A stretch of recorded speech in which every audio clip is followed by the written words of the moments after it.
যেহেতু কোনো কিছু ফেলে দেওয়া নষ্ট করা আমি মোটেও পছন্দ করি না, কালকে রাতে বেঁচে যাওয়া ভাতের কিছু পরিবর্তন করে আমি সেটাকে নতুন করলাম। প্রথমে ভাতটিকে ধুয়ে নিলাম, যার কারণে ভাতটি একটু ঝরঝরা হয়ে এসেছে।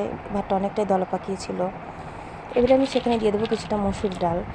চাইলে এতে আরও 2-1 রকম ডাল দিলেও এর স্বাদটা আরও বাড়বে। দিয়ে দিলাম কাঁচামরিচ ও পেঁয়াজ কুচি,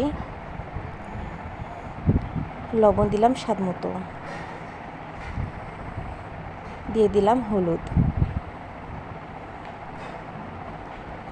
দিয়ে দিলাম কিছুটা ধনিয়া গুঁড়া। এতে তেমন কিছু মশলা আমি অ্যাড করব না, শুধু বাটা মশলার ভিতরে রসুন বাটাটাই দিব। এবার দিয়ে দিলাম একটি তেজপাতা। এবারে এতে দেবো আমি কিছুটা আলু কুচি, যেহেতু আমার বাচ্চারা আলু কুচি খেতে খুবই পছন্দ করে খিচুড়ি ভাতের সাথে, সেটা আমি একটা আলু দিলাম। এবার দিয়ে দিলাম সয়াবিন তেল। এটাকে আমি ভালোভাবে হাত দিয়ে মিক্স করে নেব, যাতে হাত দিয়ে মাখালে যে কোনো স্বাদ বাড়ে, এটা আমরা সবাই জানি, শুধু এটা আমরা হাত দিয়ে করব।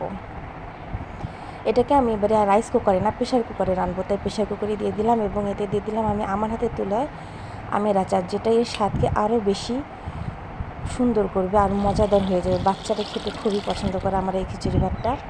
এবার এতে পরিমাণ মতো পানি দিলাম, পানির আন্দাজটা নিজেকেই দিতে হবে, যেহেতু এটা দ্বিতীয়বারের রান্না ভাত। প্রেশার কুকারে বসে আমি 4টি সিটি বাজিয়ে দিয়েছি।